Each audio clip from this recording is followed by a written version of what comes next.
নমস্কার, আমি গুরনগর পঞ্চায়েত সমিতির সদস্য। আজ আনন্দের সাথে আমরা জানাচ্ছি যে গুরনগর পঞ্চায়েত সমিতি ও কংগ্রেস দলের আমরা শাসন ক্ষমতা নিয়েছি, সাথে আমাদের বুলহারপুর পঞ্চায়েতেরও শাসন ক্ষমতা নিয়েছি। দীর্ঘ 5 বছর বুলহারপুর পঞ্চায়েতে দুর্নীতি এবং স্বজন পোষণের যে চরম পরাকাষ্ঠা হয়েছিল বিজেপি পরিচালিত এই পঞ্চায়েতে, তার বিরুদ্ধে আমাদের জনগণের রায় দিয়েছে। আমরা সব জনগণের প্রতি কৃতজ্ঞ।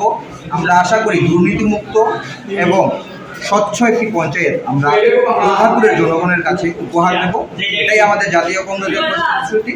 জয় হিন্দ, বন্দে মাতরম। আপনাদের এখানে ওয়ার্ড কয়টা রয়েছে? আমাদের 5টা ওয়ার্ড রয়েছে। এখানে 7 জন কংগ্রেসের মেম্বার জয়ী হয়েছে। আসন সংখ্যা কত? টোটাল 9টি আসন, তার মধ্যে 7 জন কংগ্রেসের, 2 জন বিজেপি। আজকের এই যে শপথ গ্রহণ অনুষ্ঠানে কি বিজেপি দলের কি এসেছিল? হ্যাঁ, আজকে এই শপথ গ্রহণ অনুষ্ঠানে আমরাও সসম্মানে যারা বিজেপি দলের নির্বাচিত 2 জন সদস্য তাদেরকে আমরা দেখেছি এবং সসম্মানে তারা এসেছে। আজকে এখানে প্রধান হিসাবে কাকে নির্বাচন করা? আজকের এই প্রধান হিসাবে কাকুরা সিংহ মহাশয়কে এবং প্রধান হিসাবে শান্তনা সিংহ মহাশয়কে নির্বাচন করা হয়। Thank you. আজ যে এখানে পঞ্চায়েত গঠন হলো কংগ্রেস দলের পক্ষ থেকে, সেই বিষয় নিয়ে কি বলবেন?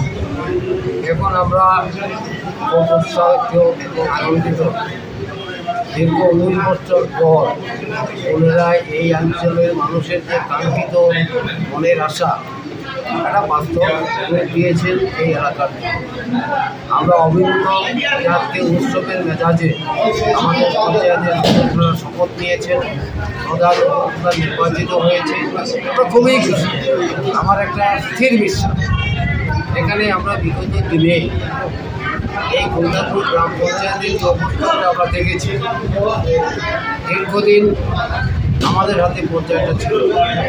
আমাদের পঞ্চায়েতে যারা কর্মকর্তারা হয়েছে, আমার বিশ্বাস এই অঞ্চলের উন্নয়নের জন্য তারা বিভিন্ন প্রচেষ্টা চালিয়ে যাবেন।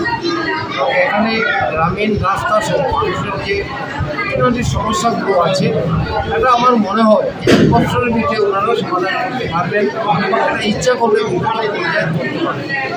এখানে গুলহারপুর গ্রাম পঞ্চায়েতের কিছু রাস্তাঘাটের সমস্যা আছে, এটা 1 বছরের ভিতরে, কারণ আপনারা এদিকে এসেছেন, রাস্তার অবস্থা দেখেছেন, ঠিক আছে না? এটা আমরা 1 বছরের ভিতরে একটা সুন্দর করে আমরা চেষ্টা করবো আমাদের পঞ্চায়েতের তরফ থেকে। রাস্তাটা মোটামুটি পঞ্চায়েত যদি উদ্যোগ গ্রহণ করে মোটামুটি ডিপার্টমেন্ট কাজ করতে বাধ্য থাকবে। কারণ এই পঞ্চায়েতের নিরলসভাবে তাদের